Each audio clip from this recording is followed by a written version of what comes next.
जय श्री श्याम स्टूडेंट्स।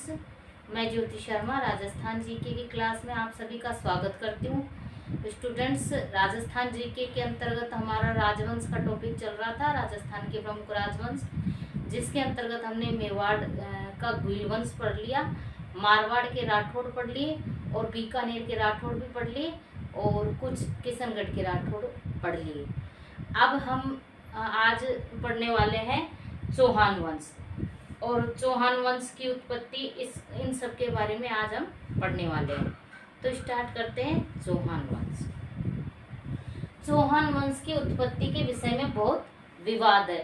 वैसे तो राजपूतों की उत्पत्ति के संबंध में ही विवाद है, तो जो भी वंश आता है उसके संबंध उत्पत्ति के संबंध में विवाद कुछ न कुछ होते ही हैं। हम्मीर महाकाव्य, पृथ्वीराज विजय तथा डॉक्टर गौरी शंकर हीराचंद ओझा ने इन्हें क्या बताया? सूर्यवंशी बताया। डॉक्टर हीराचंद ओझा ने भी इन्हें सूर्यवंशी बताया। पृथ्वीराज विजय तथा हम्मीर महाकाव्य, इन तीनों के अनुसार तो ये क्या थे? सूर्यवंशी थे। और हांसी अभिलेख, एक हांसी अभिलेख है, मध्य प्रदेश में पाया गया। वो हांसी अभिलेख के अनुसार हांसी अभिलेख व अचलेश्वर मंदिर के लेख में इन्हें क्या बताया गया है? चौहानों को चंद्रवंशी बताया गया है। कई विद्वान इन्हें विदेशी भी मानते हैं। इन सभी मतों का विवेचन करते हुए डॉक्टर दशरथ शर्मा ने चौहानों की उत्पत्ति किससे बताई? ब्राह्मण वंश से मानते हैं। कौन? डॉक्टर दशरथ शर्मा। अग्निकुंड से उत्पत्ति, तो अग्निकुंड से उत्पत्ति का सिद्धांत किसने दिया? तो ये चंद्रवरदाई ने दिया। चंद्रवरदाई ने अपने ग्रंथ पृथ्वीराज रासों में लिखा कि जो आबू पर्वत है उस पर एक यज्ञ हुआ और उस यज्ञ को करने वाले थे गुरु वशिष्ठ, और उसमें से 4 योद्धा उत्पन्न हुए, जिनमें से एक चौहान या चाहमान भी थे। बिजोलिया और बिजोलिया अभिलेख, बिजोलिया अभिलेख कहाँ पर स्थित है? तो बिजोलिया अभिलेख भीलवाड़ा से पाया गया, और इसकी स्थापना कब हुई थी? 1170 ईस्वी में हुई थी। और इसके लेखक कौन थे बिजोलिया अभिलेख के? तो बिजोलिया अभिलेख के लेखक थे गुणवत्र। कौन थे? गुणवत्र। और इसको उत्कीर्ण सोमेश्वर चौहान द्वारा करवाया था, मतलब सोमेश्वर चौहान के शासनकाल में इसको उत्कीर्ण करवाया गया था।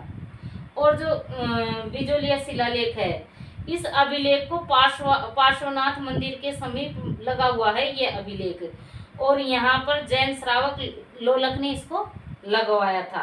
किसको लगवाया था? बिजोलिया अभिलेख को लगवाया था। और बिजोलिया अभिलेख में स्टूडेंट्स जो चौहान शासक है पृथ्वीराज चौहान तृतीय, पृथ्वीराज चौहान तृतीय को छोड़कर सांबर व अजमेर के सभी चौहान शासकों की वंशावली का उल्लेख इसमें क्या है? मिलता है। लेकिन पृथ्वीराज चौहान तृतीय की वंशावली का उल्लेख इसमें, पृथ्वीराज चौहान को का उल्लेख इसमें नहीं मिलता। चौहानों को इस अभिलेख में वत्स गोत्र के ब्राह्मण वंश का बताया गया है। बिजोलिया शिलालेख में भी चौहानों को कौन सा वंश का बताया गया है? वत्स गोत्रीय ब्राह्मण वंश का बताया गया है। और बिजोलिया शिलालेख के अनुसार सांबर झील का प्रवर्तक वासुदेव चौहान था, और वासुदेव चौहानों का क्या था? आदि पुरुष था। और इसका समय काल माना जाता है 500 ईस्वी के लगभग माना जाता है। और स्टूडेंट्स, इसके बाद वाकपति राज चौहान हुए, जो क्या है? चौहानों के शक्तिशाली शासकों में गिने जाते हैं, और उन्होंने प्रतिहारों को परास्त कर अपनी शक्ति का परिचय दिया। मतलब जो चौहान थे पहले प्रतिहारों के सामंत थे, लेकिन बाद में उन्होंने धीरे धीरे अपनी सत्ता स्थापित की। और इस चौहान वंश में विग्रहराज द्वितीय भी हुए, जो चौहानों के एक बहुत ही शक्तिशाली शासक थे। और 973 ईस्वी का हर्षनाथ लेख उनकी विजय को क्या करता है? उल्लेख करता है।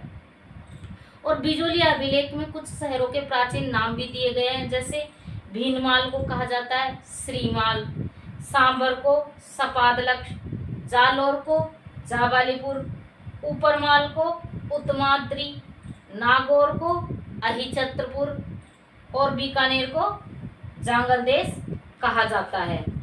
और चौहानों के समय के कुछ ग्रंथ भी है, उनके नाम और उनके लेखकों के नाम मैं आपको बता देती हूँ। आपके पास अगर कोई रजिस्टर या पेन कॉपी आप लेके बैठे हुए हो तो इनको जरूर लिखिए, क्योंकि 3rd ग्रेड की जो रीट की मुख्य परीक्षा थी उसमें भी ये अलग से ग्रंथों का टॉपिक, राजस्थानी साहित्य का टॉपिक जोड़ा गया है। और राजस्थान की कोई भी एग्जाम हो, राजस्थानी साहित्य से संबंधित क्वेश्चन आते ही हैं, तो आप इनको लिख सकते हैं। जैसे पृथ्वीराज विजय, इसका लेखक था जयानक। बीसलदेव रासो, इसके लेखक थे नरपति नाल। ललित विग्रहराज, इसके लेखक थे सोमदेव। कई बार आ चुका है ये ललित विग्रहराज, एग्जाम में कई बार आ चुकी है ये बुक, और इसका नाम आप जरूर ध्यान रखें। हम्मीर रासो, तो इस ग्रंथ के लेखक है जोधराज या सारंगधर। हम्मीर महाकाव्य, इसके लेखक है नयचंद सूरी। हम्मीर रायण, इसके लेखक है भांडव व्यास। हम्मीर रायण के लेखक कौन है? भांडव व्यास। हम्मीर हट, तो इसके लेखक है चंद्रशेखर। हम्मीर बंधन, इसके लेखक है अमृत कैलाश। कायम रासो, कायम रासो के लेखक है नयामत खां। इनको जान कवि भी कहा जाता है। क्या कहा जाता है इनको? जान कवि भी कहा जाता है। कानड़देव प्रबंध और वीरमदेव सोनग्रारी वात, इसके लेखक है पद्मनाभ। कानड़देव प्रबंध और वीरमदेव सोनग्रारी वात, इन दोनों के लेखक कौन है? पद्मनाभ है। और उसी समय कुछ फारसी इतिहासकारों ने भी अपने लेख लिखे, उनमें है खजाइन उल फुतूह, तारीखे अलाई, तो इसके लेखक है अमीर खुसरो। ताज उल मासिर, इसके लेखक है हसन निजामी। ताज उल मासिर के लेखक कौन है? हसन निजामी है। तबकात-ए नासिरी, इसके लेखक है मिनहाज उस सिराज। तबकात-ए नासिरी के लेखक कौन है? मिनहाज उस सिराज।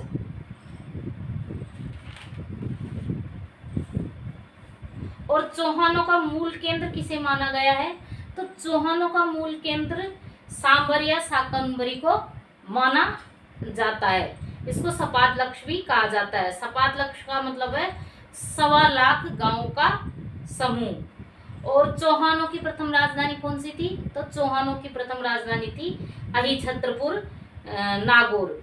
अहिछत्रपुर कहाँ स्थित है? नागौर में, जो चौहानों की प्रथम राजधानी मानी जाती है। और स्टूडेंट्स, इसी के साथ आज अपनी करंट अफेयर्स की ये राजस्थान जीके की क्लास पूरी हुई। कल मैं कुछ और लेके आती हूँ, मतलब चौहान वंश को आगे बढ़ाते हैं, शाकंभरी के चौहानों की क्लास लेके आऊंगी। इस क्लास को ज़्यादा से ज़्यादा लाइक करें, शेयर करें, सब्सक्राइब करें। धन्यवाद।